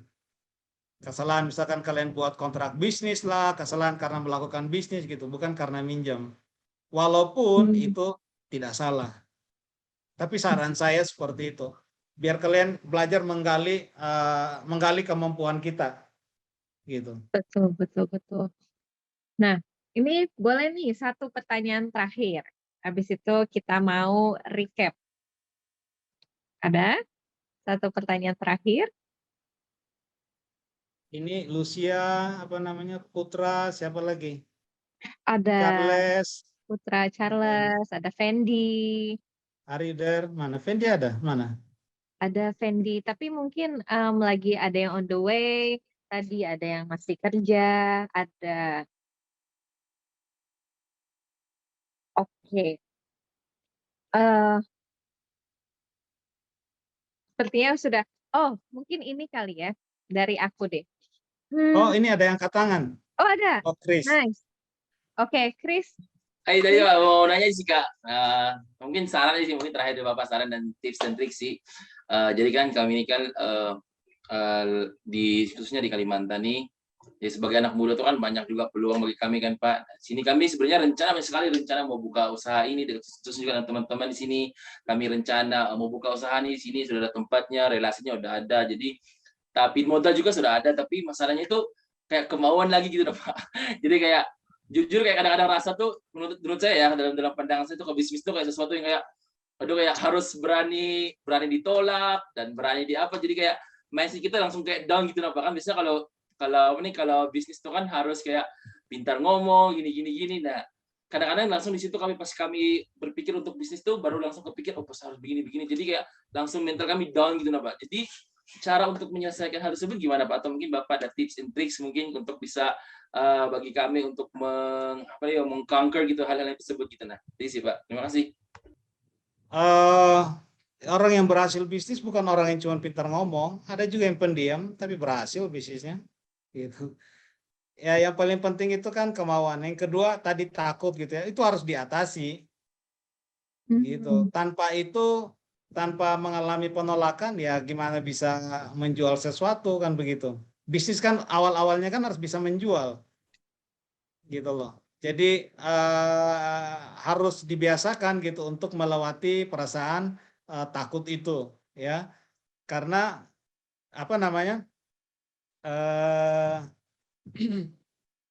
orang yang berani itu bukan orang yang nggak punya takut sebenarnya, tapi dia bisa melangkah dari rasa takutnya itu. Jadi sebenarnya nggak ada trik khusus sih. Yang kedua, kalau tahu memang itu kekurangan terbesar, ya cari orang yang bisa menutup kekurangan itu. Gitu. Ya. Yang ketiga, bukan cuma Anda yang takut. Semua orang di dunia ini takut. Nggak ada yang nggak rasa takut. Yes, benar. Makanya saya bilang sama orang tua, nggak usah kirim lagi sama saya. Kalau kamu sudah lapar, nih otakmu jadi kreatif. Kalau sudah tahu itu di rekening udah mulai nggak ada, pasokan dari orang tua nggak ada, nah itu baru mulai ini mikir terus malam nggak tidur mulai mikir gimana caranya gitu. Tapi kalau itu belum terjadi ya susah. Hati-hati nanti itu bisa jadi jebakan menjadi orang yang rata-rata biasa aja nanti. Tadi ada yang tanya ya, Sarah? Ada satu lagi nih pertanyaan dari Mas Ger. Gimana sih cara kita menghidupi nilai-nilai kebenaran firman Tuhan dalam dunia bisnis yang bisa jadi penuh dengan intrik dan taktik? Ya memang harus komitmen. Yang pertama, nggak boleh kita nipu. ya. Ini tadi saya bilang karena kejujuran saya, jadi saya juga banyak dulu ya dengan India ya, customer saya dari dia, saya banyak dijebak, makanya saya punya hutang sampai 6 miliaran ya karena kejujuran. Saya lama-lama saya belajar gimana caranya mengatasi itu dengan baik. Ya, yang kedua, bagaimana cara menerapkan firman Tuhan? Ya memang harus dijalankan. Nih, justru Andalah raja. Andalah raja, pergi ke medan perang pasti luka, pulang basuh lagi gitu loh. Luka itu harus disembuhkan, bukan berarti tanpa goresan gitu. Bukan berarti Anda tidak pernah salah, karena itu pengampunan itu ada di situ. Jadi kalau lakukan kesalahan ya harus diperbaiki gitu. Tapi niat yang paling utama, kita nggak boleh punya motivasi nipu orang, nggak boleh. Nggak boleh sama sekali. Itu nggak boleh. Dalam level bisnis apapun juga nggak boleh lakukan itu. Yang kedua, jangan memulai sesuatu yang ujung-ujungnya itu kepada moral yang bersifat tadi syahwat. Ya, hindari itu. Ya, customer saya banyak yang seperti itu. Kalau misalkan mereka minta diantar, ya mungkin saya cuma pergi ngantar, saya nggak akan ikut masuk ke dalam. Saya pernah terjebak satu kali masuk ke diskotik. Saya nggak pernah masuk diskotik sebenarnya. Tapi sebelum jam 12 saya minta pulang. Kan masih 1-2 orang. Diskotik itu kan lewat dari jam 12 itu baru itu. Saya pulang. Saya bilang, aduh sakit perut. Nggak tahu nih tadi saya makan apa. Ya mungkin saya berbohong ya. Tapi daripada saya terbawa di situ, saya bilang gitu aja. Saya terus terang nih ya. Gitu. Aduh sakit perut. Nggak tahu nih tadi saya makan apa. Saya bilang begitu.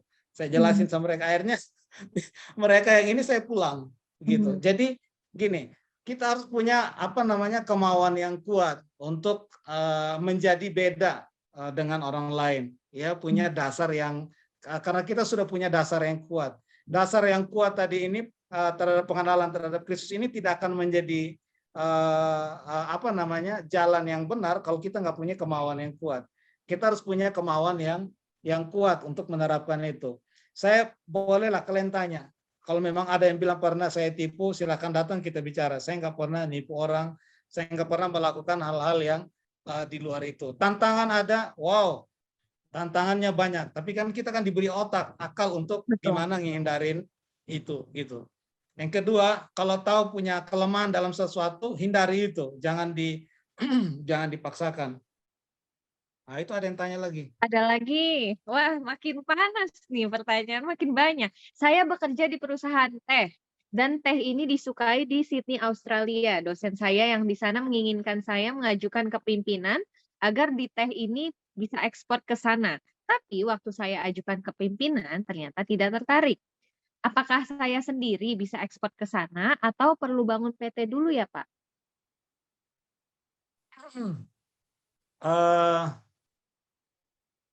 Begini, kalau Anda bekerja, terus kemudian keluar, terus melakukan bisnis yang sama terhadap sama seperti yang di tempat Anda kerja, itu tidak etik. Ya, jadi minimal kalau Anda sudah keluar dari tempat Anda kerja, mungkin 5 tahun baru Anda boleh melakukan bisnis sesuai dengan pekerjaan Anda sebelumnya. Loh, kok di luar sana banyak yang kayak begitu? Ya itu orang di luar yang nggak kenal Tuhan. Prinsip kita adalah nggak boleh melakukan itu. Ya, karena kita jadi pesaing daripada perusahaan di mana tempat kita bekerja sebelumnya. Ini pandangan saya ya. Ini pandangan saya. Nah, justru ketika tadi dosen tadi berharap supaya tehnya itu tadi diekspor, justru itu adalah pintu di mana Lucy bisa mengoptimalkan kemampuan Lucy untuk meningkatkan profitable perusahaan itu. Karena kita hadir harus membawa perubahan.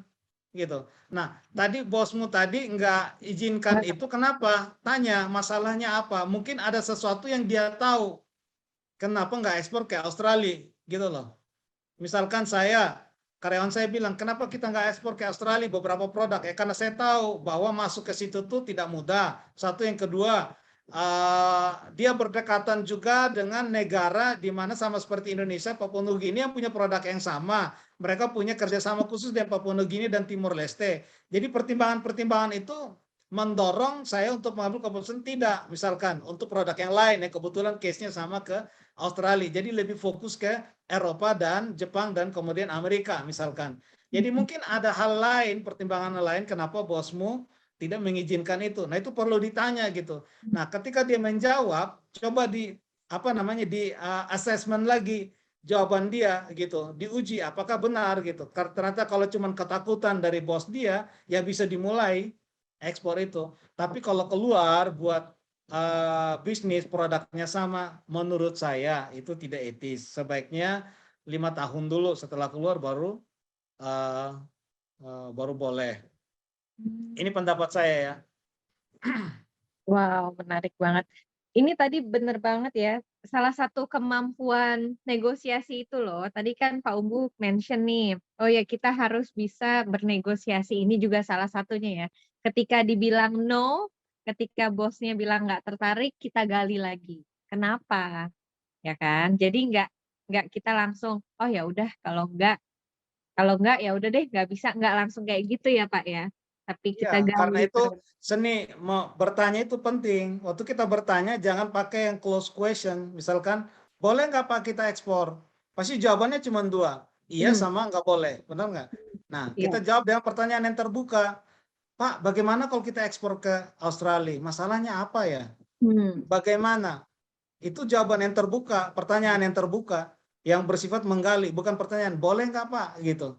Sama juga kita menjual sesuatu, kamu boleh nggak beli ini? Nggak, jangan. Justru itu nanti jawabannya banyakkan tidak, antara iya dan tidak gitu. Ya. Jadi belajar bertanya dengan open question ya, dia pertanyaan yang terbuka untuk Betul, menggali. Pak.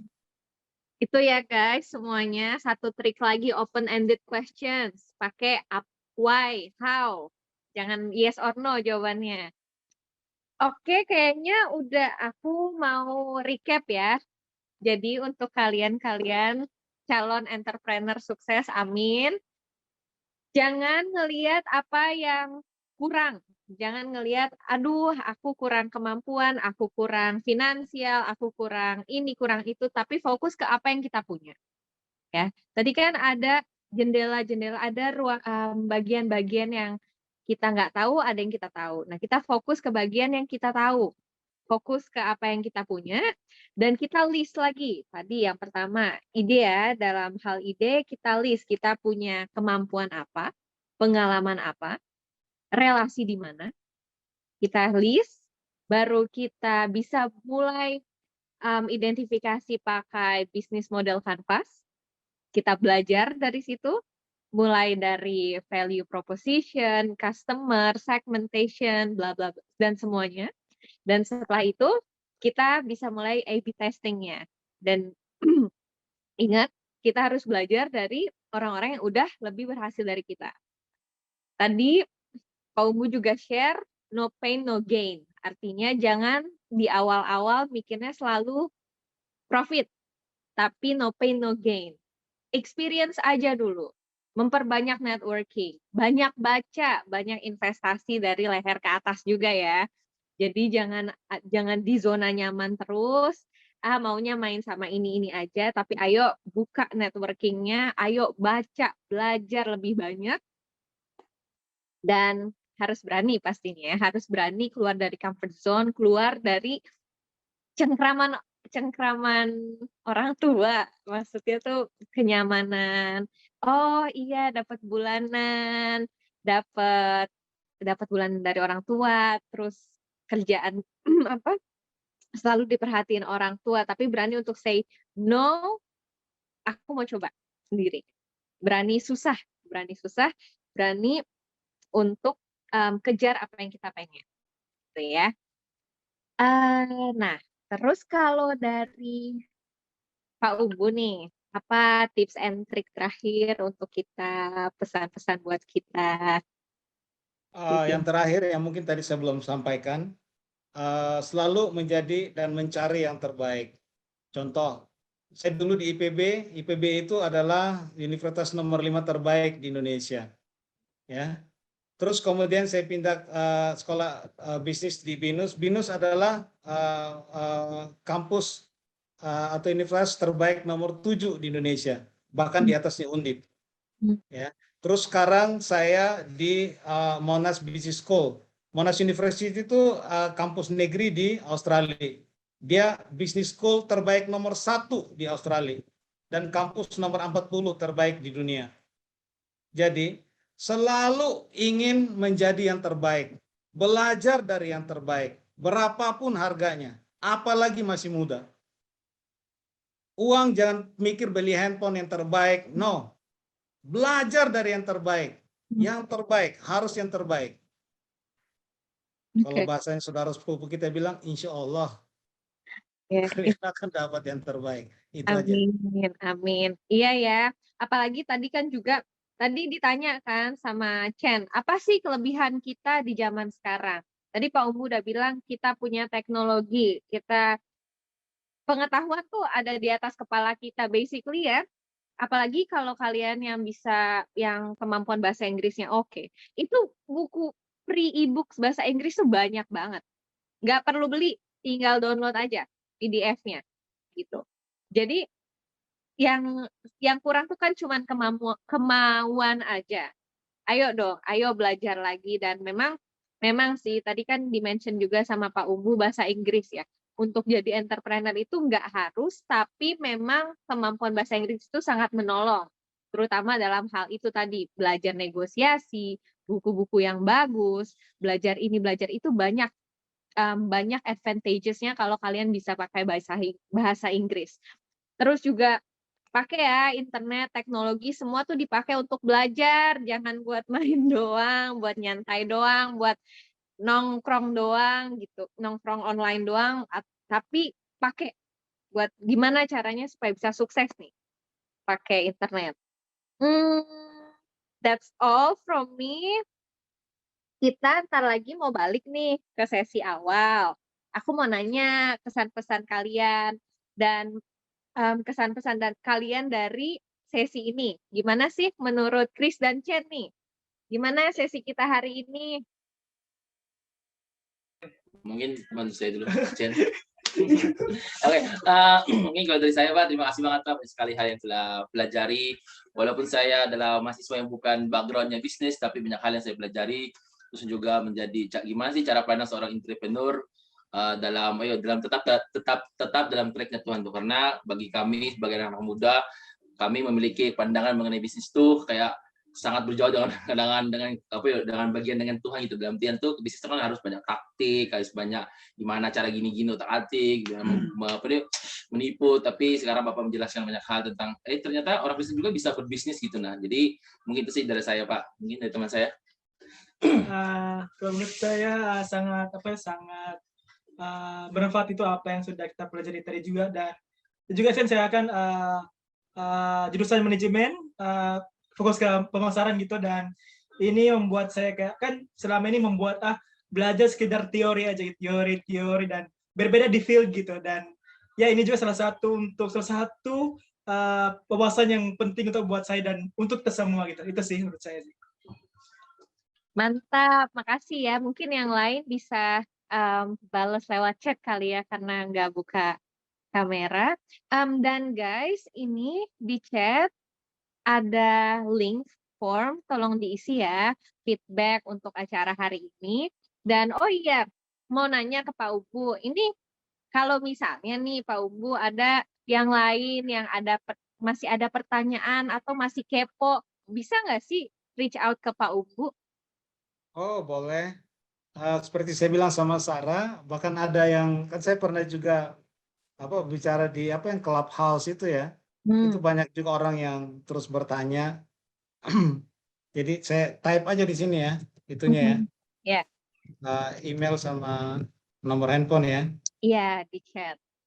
Karena kan banyak sebenarnya yang aktif ya nanya, cuman mungkin lagi di jalan, nggak bisa on cam atau lagi kerja, mungkin mereka punya follow up questions.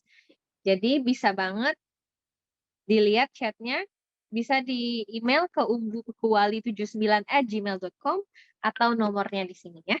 Bisa dicatat dan kontak langsung, karena ya entrepreneur banyak juga ya yang tidak di dalam Tuhan. Ketika kita ketemu entrepreneur yang dalam Tuhan kan, puji Tuhan, dan kita pengen vibes entrepreneur yang jujur itu terus ada ya, terus ada dalam diri kita.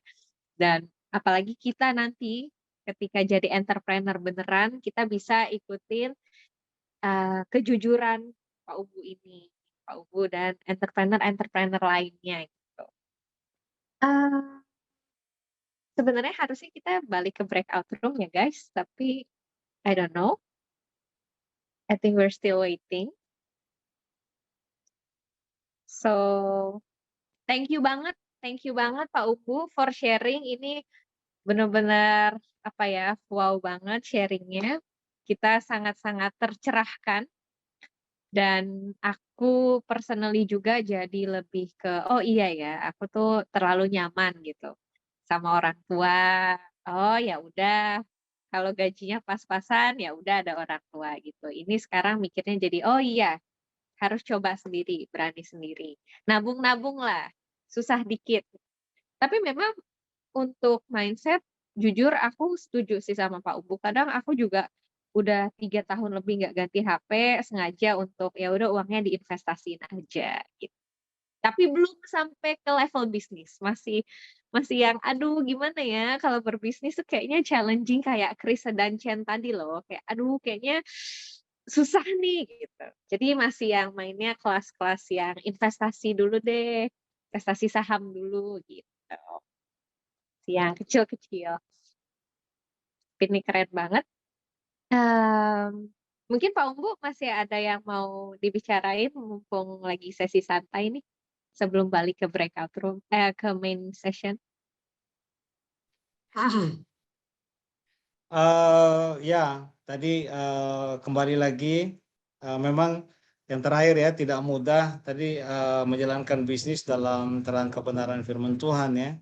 Tapi saya ada komunitas, kami punya komunitas pengusaha yang benar-benar luar biasa ya. Bukan full gospel ya, kalau full gospel itu ya juga komunitas pengusaha juga, tapi masih banyak yang area abu-abu. Kami itu ada namanya ICCC, jadi International Christian Chamber of Commerce. Nah di situ tuh itu luar biasa ya. Jadi benar-benar apa namanya, banyak orang yang nggak mau join di situ karena saking nilai-nilainya itu ya gila lah. Jadi mereka bilang ini hampir bisa nggak diterapin gitu kan. Ya tapi tetap ada eksis gitu. Jadi memang punya komunitas itu sangat sangat menolong kita gitu. Terus yang kedua, ya tadi kembali lagi jangan takut, apa namanya, firman Tuhan bilang burung di udara Tuhan kasih makan, bunga bakung di padang Tuhan dandanin gitu kan. Yes. Jangan takut gitu ya. Banyak kan orang begitu mau jalankan bisnis, sudah jalan bisnis ketemu masalah, yang dikepikir dia pertama apa? Buat lamaran lagi kerja. Iya, iya Ya, betul. nggak usah takut. Ya, selama Anda melakukan itu dengan sungguh-sungguh, ada aja yang terjalannya. Percaya ya. Ada aja jalannya. Tapi kalau udah takut duluan, waduh. Nanti di kepala, ntar di kepala kita udah mikir, oh, lamaran kerja 100 lamaran disebar kemana-mana gitu ya. Jangan ya, harus fokus. Harus fokus, bisa ini. Pasti bisa mengatasi masalah itu. Dan ingat, kreativitas itu lahir banyakan ketika kita lagi kepepet. Ya, kalau kita sudah apa namanya benar-benar kita dalam lembah, itu kreativitas kita itu kebanyakan muncul dari sono, kebanyakan ya. Boleh Makanya kasih contohnya, Pak Umbu? Penasaran nih, apa sih kreativitas ketika kepepet yang pernah Pak Umbu alamin? 2015, 2016 tuh masa paling down ya dalam bisnis saya. Jadi benar-benar titik nadir ya. Nah, bangkitnya saya itu saya apa namanya? Saya banyak itu tadi sekali lagi baca dan lain sebagainya. Di situ saya mulai ini apa namanya ngelis gitu, ngelis produk apa aja gitu. Tetap juga nggak jalan. Nah, akhirnya apa? Semua customer saya yang dulu-dulu itu saya hubungi lagi gitu di WhatsApp. Di apa namanya? Saya hubungi lagi mereka gitu kan, nggak tahu, nggak jelas, pokoknya hubungilah, udah stres berat ya. Masa-masa paling stres di situ. Ada satu customer saya jadi orang UK yang tinggal di Dubai Ya. sana ini. Saya kontak terus sama dia salah satunya gitu kan. Terus akhirnya dia bilang, "Oke, saya butuh produk ini," gitu. Nah, akhirnya saya jalanin. Nah, dari produk itulah saya mengalami breakthrough gitu Oh. kan. Jadi apa namanya? Saya tidak pernah mengalami masa sama seperti sekarang ya, dibandingkan dulu saya justru benar-benar luar biasa banyak menikmati dari banyak kegagalan yang dahulu gitu. Jadi ya itu tadi ketika dalam masa-masa ketika tidak mudah justru banyak ide-ide yang muncul gitu. Bisa saja ide butuh produk atau mungkin customer lama kita hubungin gitu kan, nggak tahu malu gitu kan, ya nggak apa-apa hubungi aja. Atau kita nggak lakukan sesuatu yang nggak benar gitu kan, ya Betul, kita betul. hubungi gitu, say hello gitu kan, ngomong-ngomong customer satu lagi semua di list, saya ulang-ulang gitu kan, mungkin mereka stres. Saya mikir gini, daripada gue doang yang stres, gue buat dulu stres juga, gue hubungi. Jadi gitu dulu ya, saya hubungi mereka. Akhirnya ada yang satu yang sampai ada yang satu yang saya bilang tadi yang akhirnya giving feedback to me at the moment. So itulah dia bilang, oh saya lagi butuh produk ini gimana gitu. Oh ya tunggu, saya bilang, saya waktu 2 minggu, saya explore jatuh bangun explore. Akhirnya saya coba dan saya bilang, waduh saya udah kehabisan uang ini gimana? Nggak apa-apa, saya yang lagi butuh sekarang katanya. Nih saya kirimin dulu kamu uangnya katanya. Dia kirim saya beberapa ratus juta ya di situ. Dan saya menyelesaikan proyek itu sekali, 2 kali, 3 kali, 4 kali terus menerus, akhirnya lancar. Ada masalah, ada lagi masalahnya, tapi akhirnya bisa diperbaiki gitu sampai sekarang gitu ya. Jadi seperti yang saya bilang, ketika kita dalam masalah itu hanya keadaan di mana kita nggak sadar bahwa ada potensi yang kita belum pakai. Oke. Ya. Jadi masalah itu harusnya menolong kita menyadari bahwa ada potensi yang kita belum gunakan. Oke, halo teman-teman. Halo. Halo Kak. Gimana sesinya tadi? Kalau aku dari tadi kayak loncat-loncat dari satu room ke room yang lain, tapi kayaknya hampir semua room itu seru banget ya.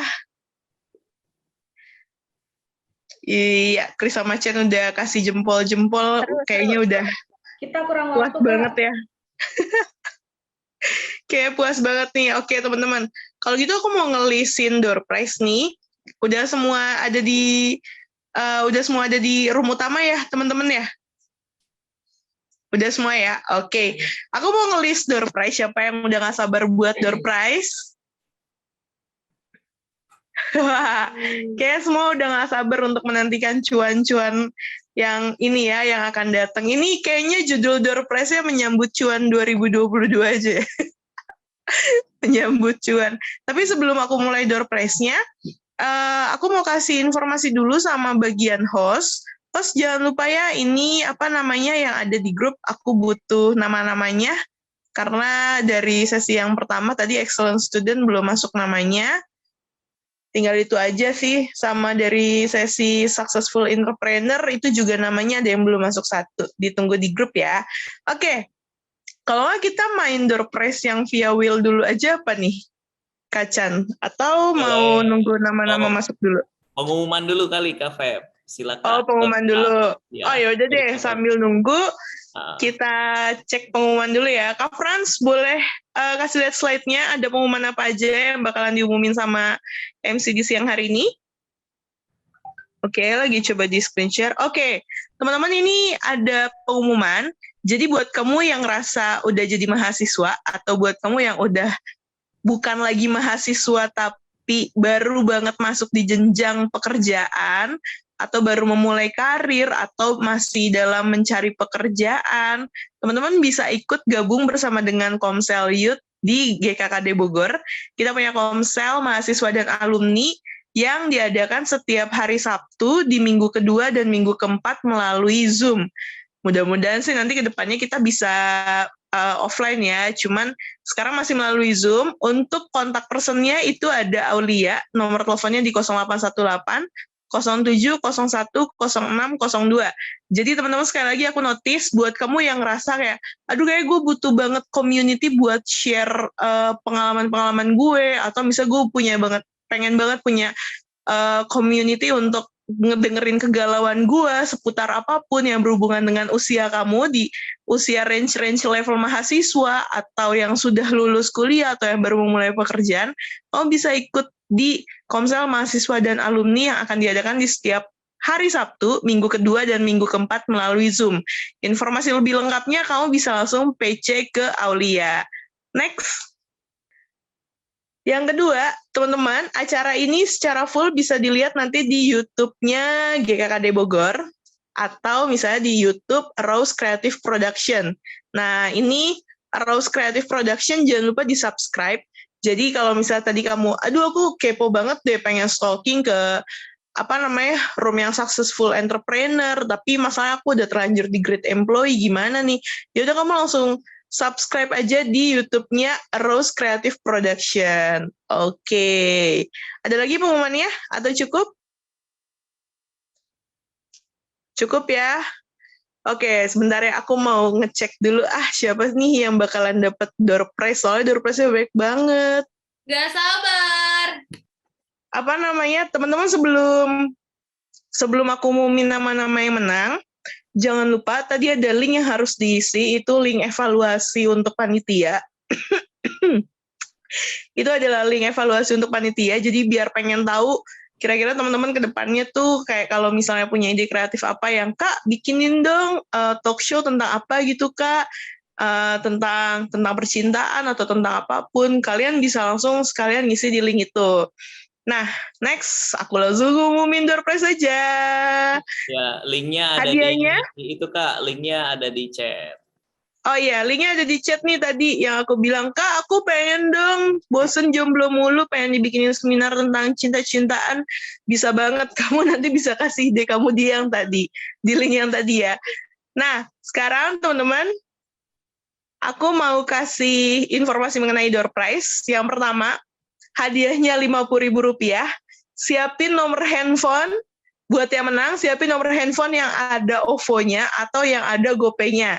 Nanti kamu bisa confirm nomor handphone kamu sama siapa ya? Nanti ke saya, boleh. Sama Kak Chandra ya? Ya. Oke, nanti setelah acara ini selesai, kamu bisa langsung kontak Kak Chandra. Kak Chandra jangan lupa share nomor teleponnya ya. Oke, Yang pertama, ada di chat ya. ada di chat ya. Yang pertama, list pemenang door prize. Frans, kasih lagu dong, sepi banget sih. Yang udah siap-siap tuh Kak, karena kedengeran tadi. Kasih lagu dong yang jeng gitu dong, biar rame loh.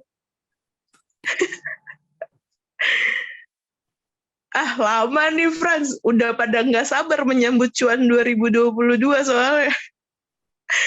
Langsung aja deh kalau gitu. Yang pertama, teman-teman, kita punya list pemenang dari pendaftar acara pertama kali banget via Google Form. Jadi, waktu pertama kali acara ini dibuat, orang yang pertama daftar itu mendapatkan hadiah door prize senilai Rp50.000 jatuh kepada Novendi Umbu. Ada Novendi Umbu di sini. Ada nih, Fendi, coba open cam. Novendi Umbu. Nah, ini nih Fendi. Oh, Fendi kelihatan.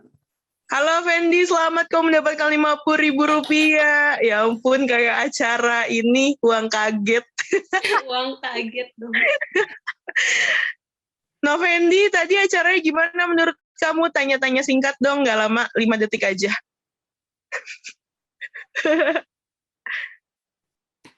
Halo Kak. Halo. Tadi luar biasa ya tentang sukses entrepreneur ini berkaitan dengan kesuksesan orang yang berhasil dalam bisnis gitu. Jadi saya benar-benar merasakan betapa luar biasa perjalanan pembisnis ya. Memang nggak mudah, tapi yang paling penting di sini punya komitmen, niat, itu aja yang paling penting. Itu aja Kak. Oke, thank you Fendi. Fendi nanti jangan lupa chatting Kak Chandra ya. Kamu mendapatkan hadiah Rp50.000 melalui melalui GoPay atau OVO. Selanjutnya kita punya hadiah lagi. Kalau tadi adalah peserta yang pertama kali mendaftar lewat via Google Form, yang sekarang adalah peserta yang pertama kali join di room ini. Dimenangkan oleh Chris dari Banjarmasin. Ya ampun, happy banget, nanti 50.000 bagi 2 aja sama Chen ya. Ya lumayan lah, 25 ya bisa buat beli kopi kenangan. Oke, selanjutnya aku punya door prize lagi untuk peserta yang pertama kali nanya di breakout room masing-masing. Ini yang pertama kali nanya ya. Yang pertama, di sesi Excellent Student itu ada Ellen.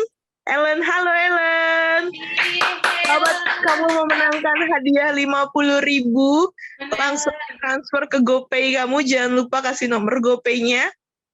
Lumayan habis ini bisa ke Starbucks karena lagi ada diskon buy one get one. Iya. Selanjutnya dari sisi Great Employee, penanya pertama itu jatuh kepada Stefan. Halo Stefan, congratulations. Mana Stefan? Boleh open cam nggak? Mana? Itu Boleh dia. Kak, boleh. Ini Stefan adanya Sarah bukan sih? Omo, ganteng banget. Ya ampun. Kok kamu sekarang kayak Harry Potter sih? Tuh kan langsung ditutup. Stefan tuh emang gitu, suka nggak mau nge-share kegantengannya. Jangan di spotlight guys, aku malu. Ya ampun, aku lihat muka kamu tuh kayak langsung pengen nonton film Harry Potter yang bentar lagi keluar, tau nggak jadinya. Oke, lanjut ya teman-teman ya. Selanjutnya, tadi di sesi Successful Entrepreneur itu belum ada ya, Kak Sarah ya? Ada, tapi ini lagi, Chris lagi. Sebenarnya tadi aku ngelihat Chris itu pertanyaannya oke, terus dia juga nanya pertama. Jadi ya udahlah, dia emang winernya aja. Oh gitu, ya udahlah nggak usah dapet lah kalau kayak gitu ya Chris ya. Berbagi dong Chris, berbagi. Sebenarnya pertanyaan Chen juga oke. Jadi Chris kan udah dapet. Terus kalau iya. pertanyaannya Chen. Ya udah, nanti kita spill ya. Oke lah kalau gitu.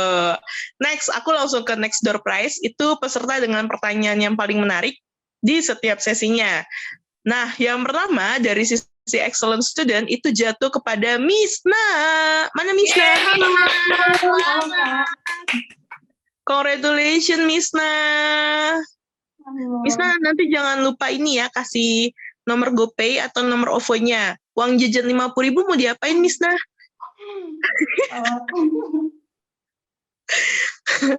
Ya, lumayan lah ya, bisa foya-foya.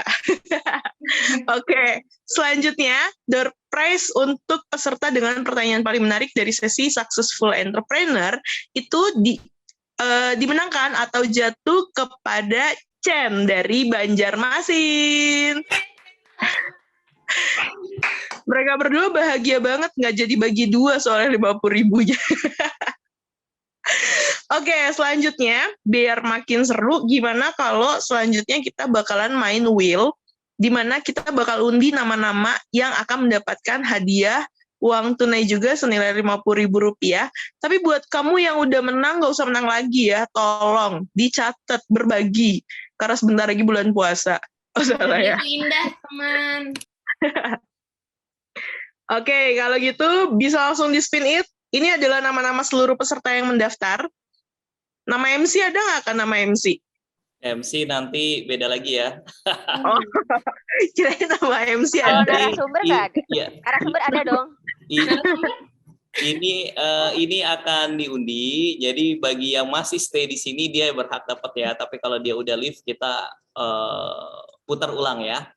Oke. Iya, pokoknya nanti kalau aku panggil namanya 3 kali nggak nyaut, apa namanya? Angus ya, atau gagal. Oke, langsung di spin dulu kakak. Putaran pertama. Gejek. Masa pakai suara gue sih backgroundnya? Siapakah dia yang akan menang? Kita lihat. Iya. Antara Cecilia Putri atau Berliana dan jatuh kepada Putri Syafira Anwari. Ada nggak nih orangnya? Selamat Putri. Putri ada nggak Putri?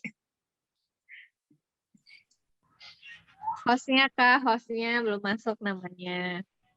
Oh, hostnya juga namanya belum masuk ya. Oke, selanjutnya ternyata berhenti di Ferry Irwanto Raja Tua Tambunan. Anda nggak? Oke, gugur. Next. Nih, pada kemana ya? Tapi memang yang daftar itu cukup banyak sih teman-teman. Mungkin udah pada keluar duluan Kak Eka sebelum. Iya betul. Ya ini masih bersaing. Lelis, Wita, Putra, Aprini. Siapakah dia atau Geris? Ya ternyata jatuh kepada Aprini Ruth. Ada Aprini Ruth? Ada Kak. Wow. Wede, luar biasa. Selamat, Aprini Ruth, kau berhak mendapatkan hadiah GoPay Rp50.000. Nanti jangan lupa chatting sama Kak Chandra nomor handphonenya ya. Makasih Kakak. Oke, next masih ada 2 pemenang lagi yang bisa mendapatkan kesempatan untuk mendapatkan GoPay atau OVO senilai Rp50.000. Langsung aja kita putar. Jatuh kepada siapakah dia? Jeng, jeng, jeng, jeng. Iya, ini semakin dekat dan ternyata jatuh kepada Elprida. Elprida ada, Elprida. Gimana Frida? Oke, gugur. Next. Sayang sekali sudah 3 nama berguguran. Kayak ini harus kasih lagu tentang gugur-gugur bunga nih. Iya, wah. Waduh. Ternyata door prize selanjutnya jatuh kepada Yobel. Yobel ada. Oh, kalau nggak ada mau diwakilin kakaknya nih kayaknya. Oke, Yobel, nanti jangan lupa chatting Kak Chandra nomor handphonenya. Next, langsung diputer aja kakak. Terakhir nih, terakhir. Terakhir siapa ya kira-kira yang bakalan memenangkan hadiah Rp50.000 ini? Siapa tahu nanti next event kita udah bisa kasih 50 juta. Amin. Iya, masih terus berputar. Oke, jatuh kepada Sukris Rich Putra. Ini Crazy Rich dari mana nih? Sukri Rich Putra. Masih ada kesempatan untuk kalian semua. Ya, masih terus berjalan. Jatuh kepada Berliana Safeni Lumban Gaola. Oh, ya udah next langsung di spin lagi aja. Spin ya, siap-siap terakhir. Semoga beruntung. Mari berdoa sama-sama. Dan jatuh kepada Udu Ishak. Ada Ishak? Diputer-puter. Terakhir. Ayo. Semoga orangnya masih di sini, teman-teman. Masih dikit nih. Dan jatuh kepada Lelis. Yeay. Lelis ada nggak? Ada Lelis? Next. Iya. Ini kalau ngocok arisan kayaknya arisannya nggak beres-beres nih. Ya, ada nggak nih tadi? Harusnya ada. Oke, jatuh kepada siapa ini? Delima Sida Buta. Sida Buta. Tadi dia ada deh. Ada. Delima masih ada? Ada Kak. Kamu menjadi orang yang terpilih dari sekian banyak orang yang saya gugurkan. Selamat kepada Delima. Oke, baiklah teman-teman. Nanti jangan lupa di-chattingin nomor handphonenya. Dipastikan bahwasannya nomor handphonenya yang terdaftar di OVO atau GoPay ya teman-teman ya. Nanti takutnya nomor handphonenya ditransfer ke GoPay udah masuk, tapi ternyata nomor handphonenya udah nggak aktif lagi. Itu susah tuh kalau kayak gitu nanti nariknya. Well, paling itu aja teman-teman untuk acara di siang hari ini dari Youth GKKD Bogor. Tentang acara ngapain setelah lulus, harapannya ke depannya teman-teman sudah punya gambaran apa sih yang ingin teman-teman lakukan mulai dari sekarang sampai ke depannya. Jangan sampai salah langkah, dipertimbangkan segala sesuatunya matang-matang karena apa yang kamu ambil hari ini itu ada resikonya di setiap langkah ke depannya. So, putusin yang terbaik, jangan sampai ngasal, jangan sampai gagal, dan maksimalin masa muda kamu untuk jadi orang-orang muda yang luar biasa. Kalau gitu, itu aja dari kami. Saya Febiana Selviari pamit undur diri. Sampai ketemu lagi di acara berikutnya. Dan terakhir kita foto bersama dulu ya. Yuk, boleh on cam semuanya? On cam semua. Minta tolong Bang Frans ya. Oke, Kak. Boleh on cam semuanya? Ada 2 slide ini. Oke, ada 2 slide katanya. Oke, kasih pose terbaik. 1. Frans dia yang hitung kan aku nggak tahu. Oke. 1, 2, 3. Oke, mau lagi. 1, 2, 3. Sip. Oke, baiklah Oke. kalau gitu teman-teman. Sampai kasih ketemu di semua acara teman-teman. berikutnya. Terima kasih untuk hari Terima ini. kasih. Terima kasih Terima kasih semuanya. semuanya. God bless you.